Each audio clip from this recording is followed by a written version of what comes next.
Don't forget to hit that little bell.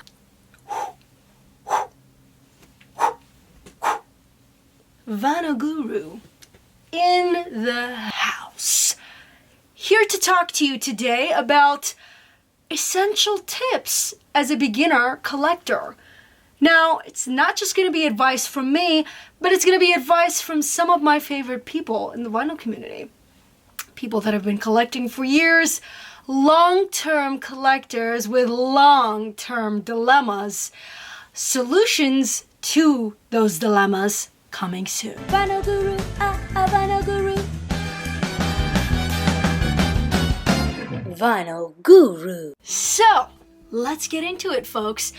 Really great advice that one would give to a newbie as a long-term collector. Now, it's not just advice from me, it's advice from a lot of my friends in the vinyl community that also have really great advice to give.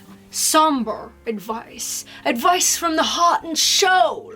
So, we'll get to them real soon. But advice that I would give to a newbie is look into long-term care. Because as much as it's great to collect them, they won't last you that long. And if you want to have those stories to pass down to somebody else, take care of them. Another thing is to not be afraid to buy something that you don't know. Take that chance, take that leap. Because at times, I have found some of my favorite stuff through blind buys. Blind buys are fabulous. Now, let's see what some of my friends have said. Take it away, Mazzy. This is Mazzy. I'm a record collector, and I want to thank the Vinyl Guru for inviting me to contribute to this vision or this overview of what it's like to be a record collector and advice I'd give my younger self. Been collecting 5-6 decades, long time, since the Beatles were on the Ed Sullivan Show. This is my record collection. You know, let's get out of here and get into have some more natural light and talk about this. So, I would say one thing is buy what you like. Stay away from those mildew, funky records that are going to give you headaches. Take care of your records. Now, I don't wash my records, but I do take care of them. I've had records that I've had literally for 50 years that are still in perfect shape, pristine shape, because I keep them nice, I keep them dry, I keep them organized. Also, what I would suggest is, if you can, hold on to records that you like. Well, that's the obvious thing. Hold on to records, even if you're out of the mood. Let's say you go through a period like folk, that singer-songwriter stuff is boring, I'm not into it. Hold on to it if you can. 10 years later, 20 years later, you're gonna wish you did. You go through punk music, heavy metal, whatever you get record-wise, hold on to it because tastes change, your tastes will change and they evolve. Be open to new genres. Be open to new types of things. I remember getting Bitches Brew, Miles Davis record. I didn't get it. 5 years later, I fell in love with the record. Same with Captain Beefheart. Same with some other jazz records. Now I'm in a jazz mode. Anyway, thank you, Vinyl Guru, for this thread. Keep your collections organized. Keep them in good shape.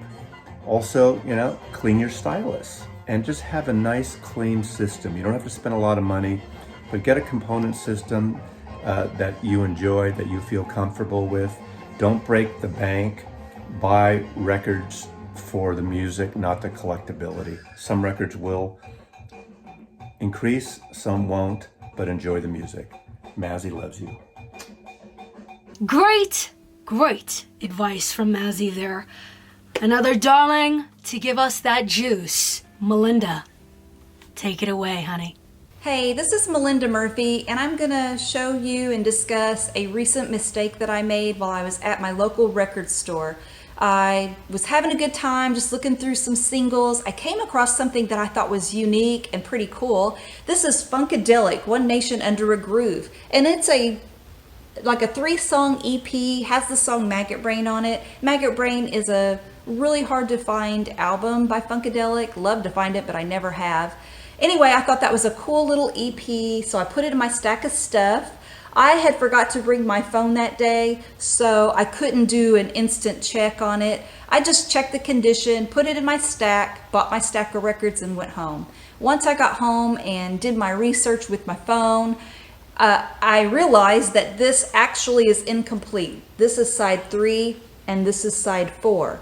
So what I bought was incomplete. It's not nearly as valuable when you buy something incomplete. You need the whole complete set. From what I can tell, there's a 12-inch LP that this is supposed to come along with, just as a bonus EP that goes with that record.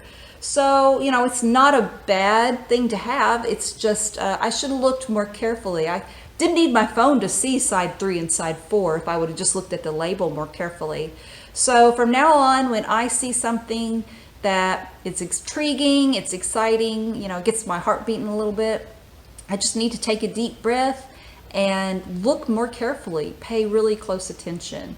So that would be my best advice to you too. When you see something exciting, something you're interested in, just take your time, look very carefully, look at everything so you don't miss it. And also bring your phone with you, don't forget your phone. So that's my best advice on that.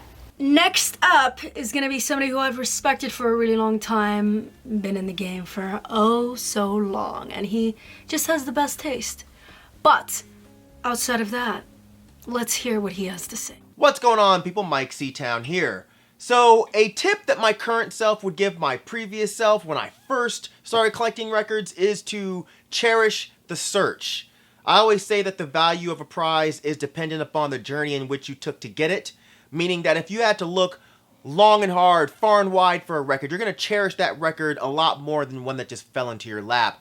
And that's not something I thought about back in the day when I was digging through dirty boxes all day long just to try to find a gem. And now that we're in this internet age and brick and mortar stores are disappearing left and right, the hunt just isn't what it used to be. You know, it's all but gone now, to be honest. So cherish that time that you're spending digging for records, especially if you're doing it with friends. You know, make deeper connections with the owners of these stores and the people that work there. You know, try to absorb all of the knowledge that you can, but most of all, just remember to have fun. Next up, another brother, gotta love him. This is Dereck Higgins, a classic. He is the fine wine of the VC for me. Just raw, unfiltered. If you're looking for somebody with really great obscure taste, this is your man. And here he is, giving us the advice that everybody wished they heard long ago. Take it away, babes. Advice that I would give myself, a younger version of myself? Pretty straight ahead, what I would say is I would encourage young record buyers and music listeners is to take what critics say and what reviews say with a grain of salt and be aware of peer pressure and don't be afraid to think for yourself and listen for yourself.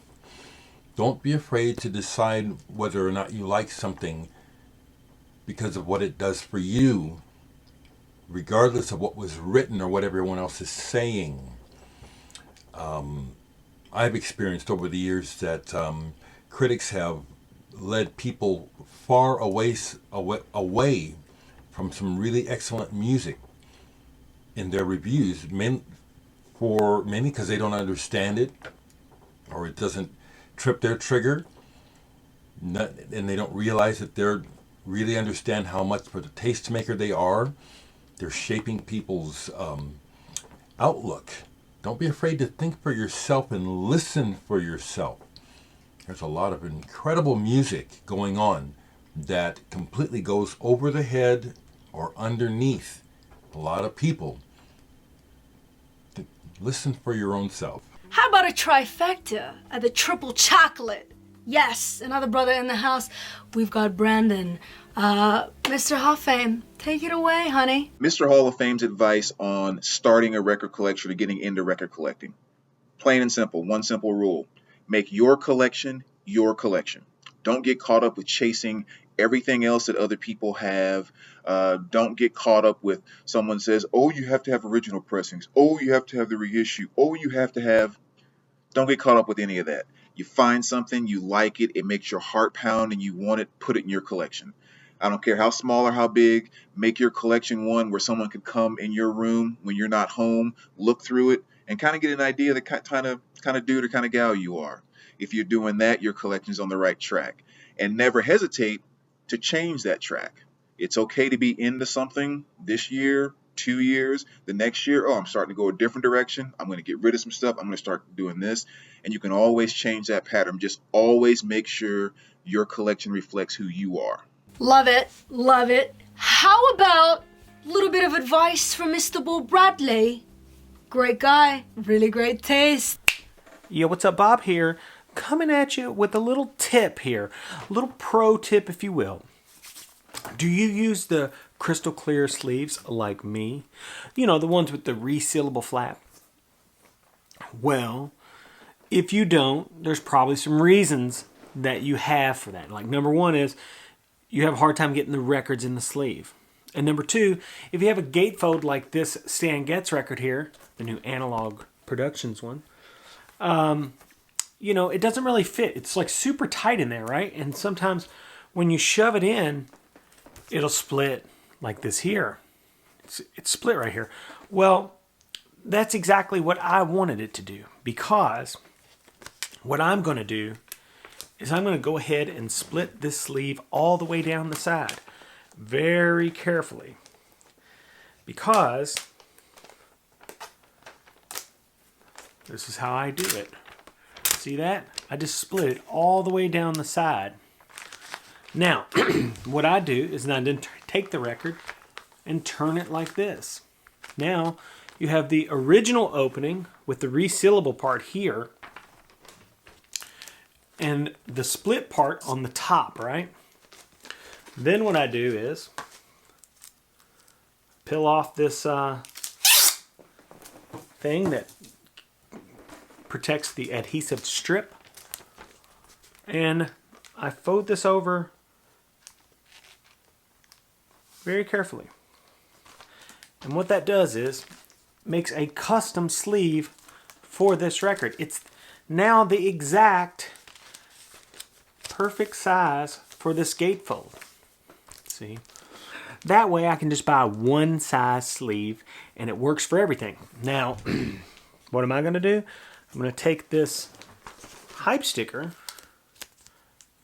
that I got off the shrink, and I'm going to stick it right on my new sleeve. There we go. Ta-da. Pretty cool, huh? That is how you take a crystal clear sleeve and make it perfect for a gatefold record. See, so don't feel bad.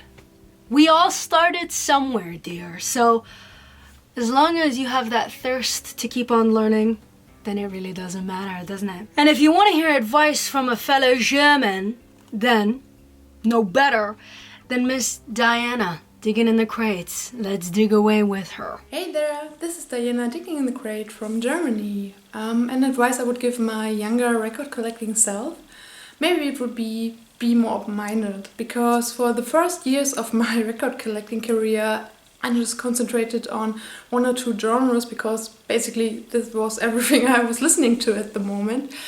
And afterwards, after I just ventured out and listened to more genres, I had quite an epiphany, because there's so much good stuff out there.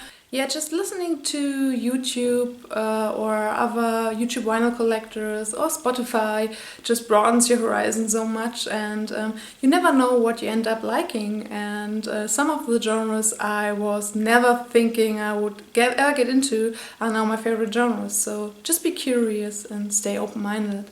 Another thing would be that the price of a record never reflects its quality. There's some cheap heat which can be found out there, like those two guys. And even though I still like to pick up records I don't know, I just tend to focus over quality over quantity, because I just realized I rather buy 2 albums I end up listening to a lot rather than like 5 albums, which are cool but I don't never pick up. So I just like to keep the collection rather small and just have stuff in there that I really like to listen to. Another personal preference would be, even though there are a lot of great color variations out there, I usually tend to stick to the black ones because they tend to sound better. There are exceptions to this rule, but I generally tend to stick to the black one. And the last thing would be, wherever you are, just look up the record stores and go there, because you never know what you're gonna find.